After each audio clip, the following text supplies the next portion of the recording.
Hi there, folks. This is Max Spartacus once again, West Point grad, world traveler, 20-year Army veteran. I'm today here with Dr. Carole Haynes. Carole, could you tell us a little bit about yourself?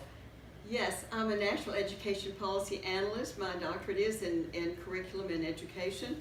I do a lot of work on the policy areas with national and state lawmakers and do a lot of speaking and writing and come across some very interesting concepts in my work. So speaking of interesting concepts, when I was a student at West Point, we studied a lot about history, philosophy, actually constitutional law was a required course that we had to take.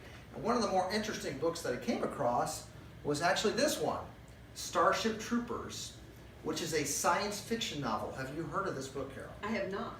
Well, it's a fascinating little book, and it was written by Robert Heinlein, who was actually a U.S. Naval Academy graduate, fairly smart guy. After he left the service and after World War II, he became a science fiction writer.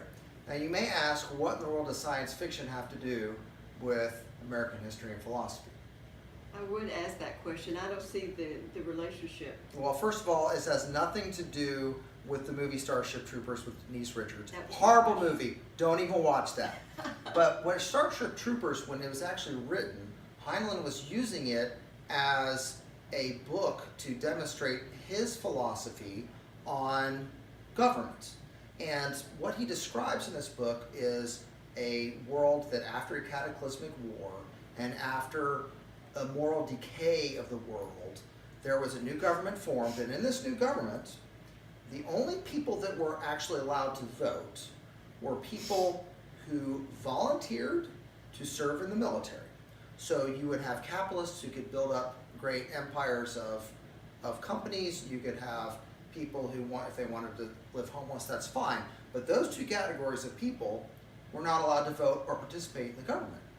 I always thought this was a fascinating philosophical idea, and I just wanted to get your take on what do you think about that idea? You know, Max, this goes back to the founding of our country. Initially, people were not allowed to vote unless they were property owners. And that remained until 1832, until Andrew Jackson became president. There was a period of time in there, and the common man was given more power and was given the right to vote. Now, that's an interesting concept of where we went as the nation after that. Mm-hmm. And I liken that to a company. If you have a company, you have skin in the game, and that's what the founding fathers really wanted, for people to vote when they had skin in the game and owning property, because they would be more conscious of how they were voting and not just voting because they like somebody.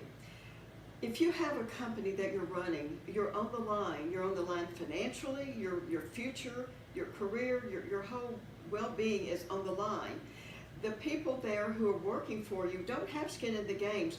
They are just wanting to get that paycheck. Maybe they enjoy coming to work, but they have no reason to worry about being on the line. They certainly are not on the line for any kind of loans, for seeing that those paychecks are written each week for covering all of their overhead expenses. But if you let people come in, Max, who take some ownership in the company, it's amazing how much their attitude changes.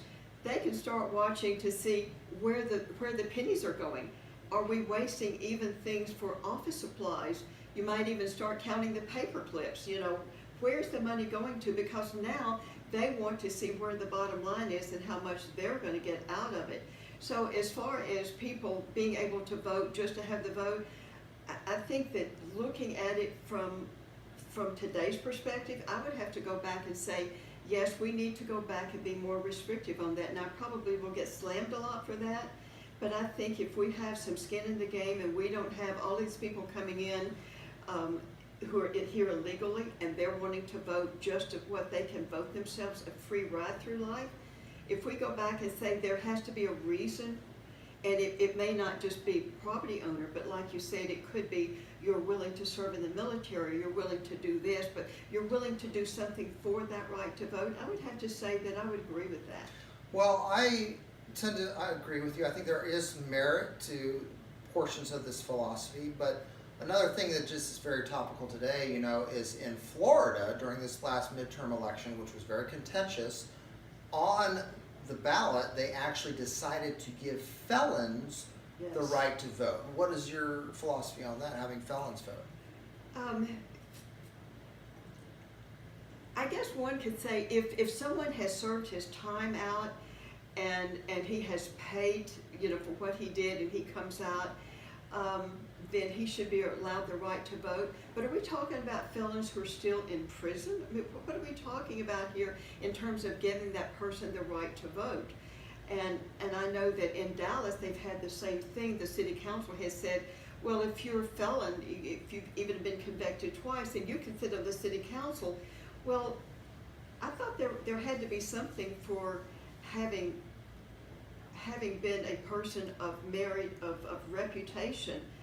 So I don't think that I could go along with just anybody can be there, because if you haven't been if you haven't been conscious enough to stay clear of the law and to follow the law, how can we justify your being in there to be our representative?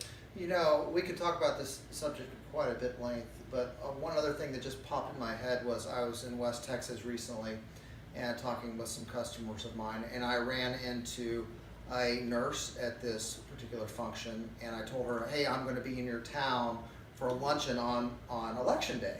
And I said, in between voting, you can come in and go ahead and come to my luncheon. And this woman said something I thought was fascinating and also highly intelligent. What she said was that she was not going to vote in this year's midterm election because she didn't feel she should be allowed to vote, since she didn't know anything about the topics and anything about who was running. And I thought, you know, that's actually interesting, but I think it's a good example for other people to set. Well, I mean, why would you want to just blindly vote when you don't know what the topics are, what's going on, who's running for what race, what they stand for? I thought this woman, although I want people to participate and vote, I thought this woman said something very, very wise. I would agree with that, because there have been many times when I've walked out of a poll and somebody's coming in and they say, how did you vote? I don't even know these people. That's not a time to be looking at it. We need to do the research, you know, before that. So what happens is we are having socialists who are being elected, and people have no idea who they really are. We've had that problem right here in Texas, where we almost had a socialist elected as our U.S. senator. And people had no idea that this man was a socialist. That's right. That's right. And this is how we end up bringing socialism into our nation. We look at Venezuela, Max, we look at Argentina, we look at Cuba, we look at Brazil. These people have voted for people that they just thought were someone that they liked, not what their ideology was. Because Beto looks really cool on a skateboard, right? He was cool on a skateboard, and you know, when he was Hispanic, and the truth is he wasn't Hispanic at all. And as far as being good on a skateboard, maybe that's not what we need to be looking at, but we very nearly had a socialist elected as our U.S. senator. Well, I absolutely agree with you, and the last thing I want to say is, you know, having been a history major, I can say one of the reasons that we're not a true democracy in America, we're actually a representative republic, is because our founders understood that there was a danger in just massive mob rule. They understood that if a mob was allowed to rule, then they could be very, very easily manipulated. And actually, it was Vladimir Lenin who said that the masses of people, the mob, if you will, he called them useful idiots, because he recognized that an uninformed public or people who were propagandized could be very, very easy manipulated. And I think that's what we really need to guard against. You know, and let's pursue that just for a moment longer, Max.